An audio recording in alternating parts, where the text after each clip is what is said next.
Well, thank you, and thanks to all the gathered delegates and luminaries and media professionals, and thanks especially to the hosts of the Munich Security Conference for being able to put on such an incredible event. We're, of course, thrilled to be here.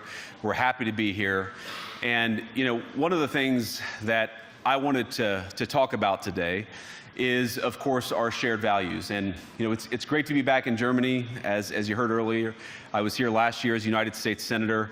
I saw Foreign Secretary David Lammy and joked that both of us last year had different jobs than we have now. But now it's time for all of our countries, for all of us who have been fortunate enough to be given political power by our respective peoples, to use it wisely to improve their lives. And I want to say that, you know, I was fortunate in my time here to spend some time outside the walls of this conference over the last 24 hours, and I've been so impressed by the hospitality of the people, even as, of course, as they're reeling from yesterday's horrendous attack. And the first time I was ever in Munich was with my wife, actually, who's here with me today, on a personal trip. And I've always loved the city of Munich, and I've always loved its people.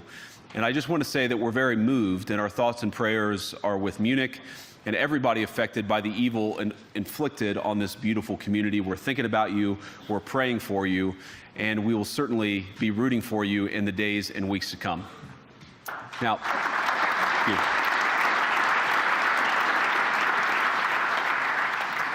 I hope that's not the last bit of applause that I get, but we gather at this conference, of course, to discuss security, and normally we mean threats to our external security. I see many great military leaders gathered here today.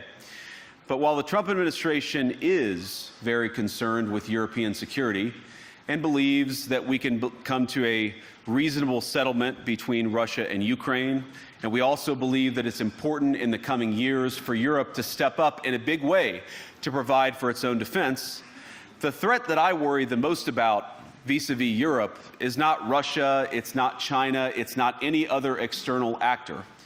And what I worry about is the threat from within, the retreat of Europe from some of its most fundamental values, values shared with the United States of America. Now, I was struck that a former European commissioner went on television recently and sounded delighted that the Romanian government had just annulled an entire election. He warned that if things don't go to plan, the very same thing could happen in Germany too. Now, these cavalier statements are shocking to American ears. For years, we've been told that everything we fund and support is in the name of our shared democratic values.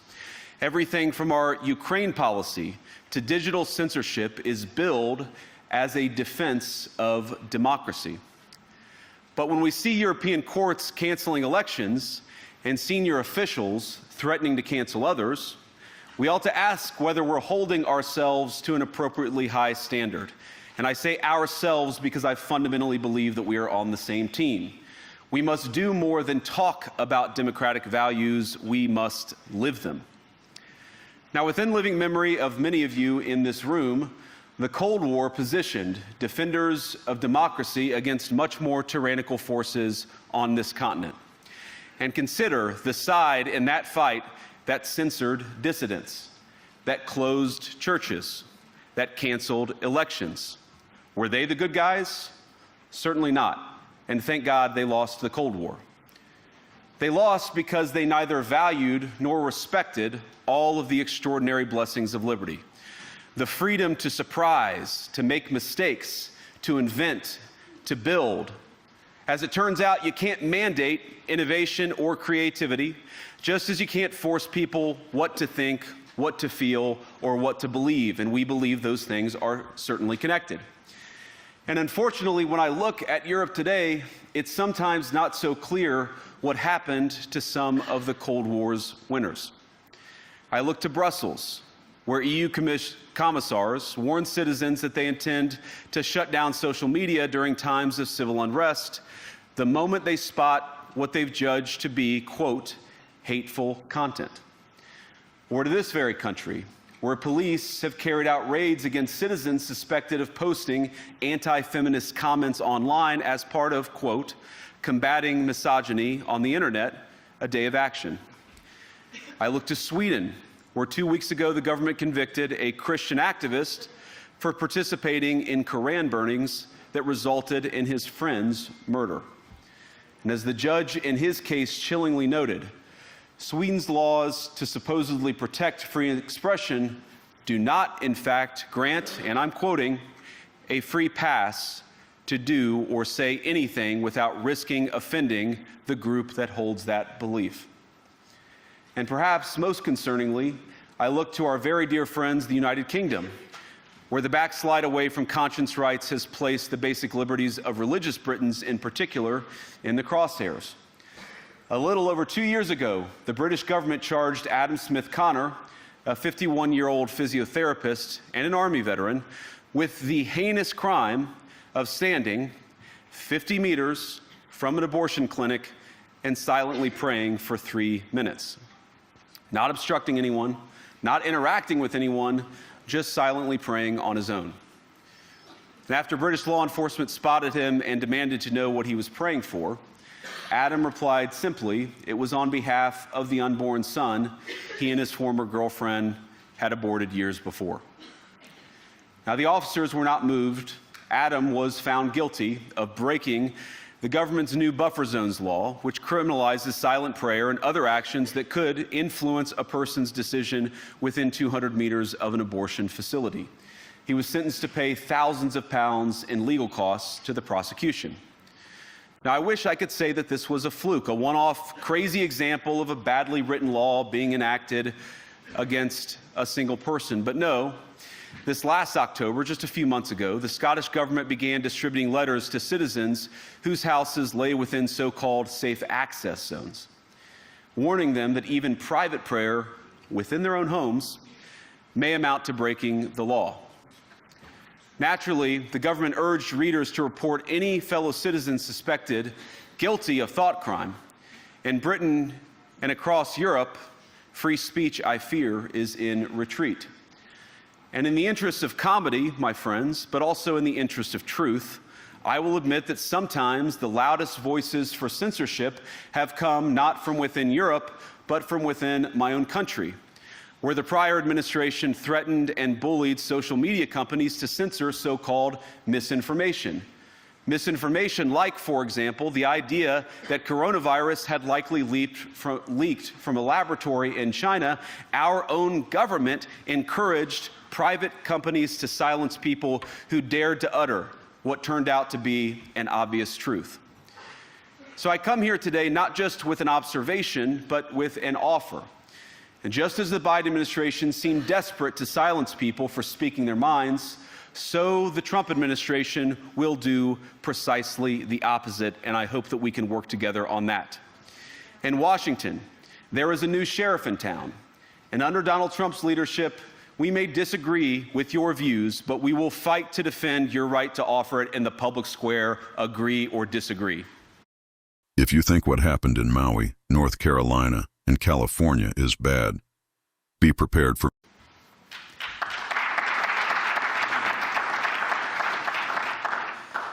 Now, we're at the point, of course, that the situation has gotten so bad that this December, Romania straight up canceled the results of a presidential election based on the flimsy suspicions of an intelligence agency and enormous pressure from its continental neighbors. Now, as I understand it, the argument was that Russian disinformation had infected the Romanian elections. But I'd ask my European friends to have some perspective. You can believe it's wrong for Russia to buy social media advertisements to influence your elections. We certainly do. You can condemn it on the world stage even. But if your democracy can be destroyed with a few $100,000 of digital advertising from a foreign country, then it wasn't very strong to begin with. Now, the good news is that I happen to think your democracies are substantially less brittle than many people apparently fear. And I really do believe that allowing our citizens to speak their mind will make them stronger still. which of course brings us back to Munich, where the organizers of this very conference have banned lawmakers representing populist parties on both the left and the right from participating in these conversations. Now again, we don't have to agree with everything or anything that people say, but when when political leaders represent an important constituency, it is incumbent upon us to at least participate in dialogue with them. Now, to many of us on the other side of the Atlantic, it looks more and more like old entrenched interests hiding behind ugly Soviet-era words like misinformation and disinformation, who simply don't like the idea that somebody with an alternative viewpoint might express a different opinion or, God forbid, vote a different way or, even worse, win an election. Now, this is a security conference, and I'm sure you all came here prepared to talk about how exactly you intend to increase defense spending over the next few years in line with some new target. And that's great, because as President Trump has made abundantly clear, he believes that our European friends must play a bigger role in the future of this continent. We don't think, you hear this term, burden sharing, but we think it's an important part of being in a shared alliance together that the Europeans step up while America focuses on areas of the world that are in great danger. But let me also ask you, how will you even begin to think through the kinds of budgeting questions if we don't know what it is that we're defending in the first place? I've heard a lot already in my conversations, and I've had many, many great conversations with many people gathered here in this room. I've heard a lot about what you need to defend yourselves from, and of course that's important. But what has seemed a little bit less clear to me, and certainly I think to many of the citizens of Europe, is what exactly it is that you're defending yourselves for. What is the positive vision that animates this shared security compact that we all believe is so important? And I believe deeply that there is no security if you are afraid of the voices, the opinions, and the conscience that guide your very own people. Europe faces many challenges, but the crisis this continent faces right now, the crisis I believe we all face together, is one of our own making. If you're running in fear of your own voters, there is nothing America can do for you. Nor, for that matter, is there anything that you can do for the American people who elected me and elected President Trump. You need democratic mandates to accomplish anything of value in the coming years. Have we learned nothing that thin mandates produce unstable results? But there is so much of value that can be accomplished with the kind of democratic mandate that I think will come from being more responsive to the voices of your citizens. If you're going to enjoy competitive economies, if you're going to enjoy affordable energy and secure supply chains, then you need mandates to govern, because you have to make difficult choices to enjoy all of these things. And of course, we know that very well in America. You cannot win a democratic mandate by censoring your opponents or putting them in jail, whether that's the leader of the opposition, a humble Christian praying in her own home, or a journalist trying to report the news. Nor can you win one by disregarding your basic electorate on questions like who gets to be a part of our shared society. And of all the pressing challenges that the nations represented here face, I believe there is nothing more urgent than mass migration. Today, almost 1 in 5 people living in this country moved here from abroad. That is, of course, an all-time high. It's a similar number, by the way, in the United States, also an all-time high. The number of immigrants who entered the EU from non-EU countries doubled between 2021 and 2022 alone, and of course it's gotten much higher since. And we know the situation, it didn't materialize in a vacuum. It's the result of a series of conscious decisions made by politicians all over the continent and others across the world over the span of a decade. We saw the horrors wrought by these decisions yesterday in this very city. And of course, I can't bring it up again without thinking about the terrible victims who had a beautiful winter day in Munich ruined. Our thoughts and prayers are with them and will remain with them. But why did this happen in the first place? It's a terrible story, but it's one we've heard way too many times in Europe and unfortunately too many times in the United States as well.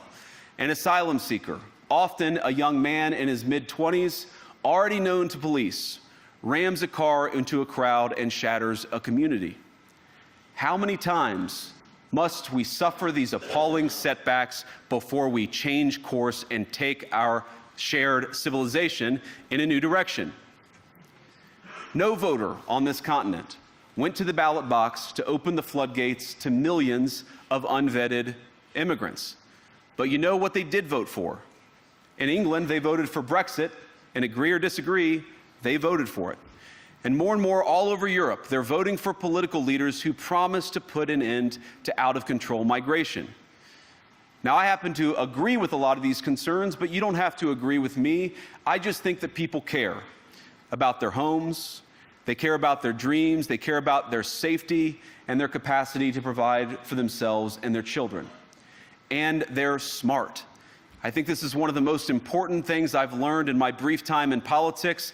Contrary to what you might hear a couple mountains over in Davos, the citizens of all of our nations don't generally think of themselves as educated animals or as interchangeable cogs of a global economy.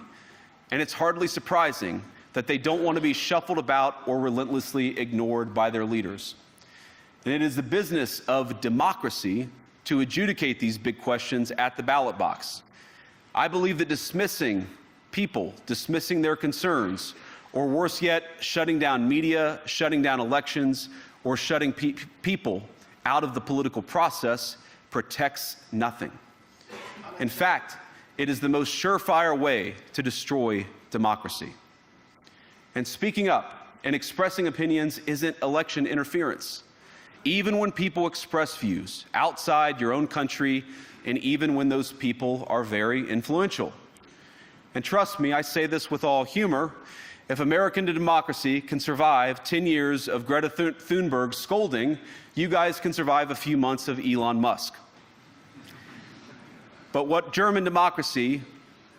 no democracy, American, German, or European, will survive is telling millions of voters that their thoughts and concerns, their aspirations, their pleas for relief are invalid or unworthy of even being considered. Democracy rests on the sacred principle that the voice of the people matters.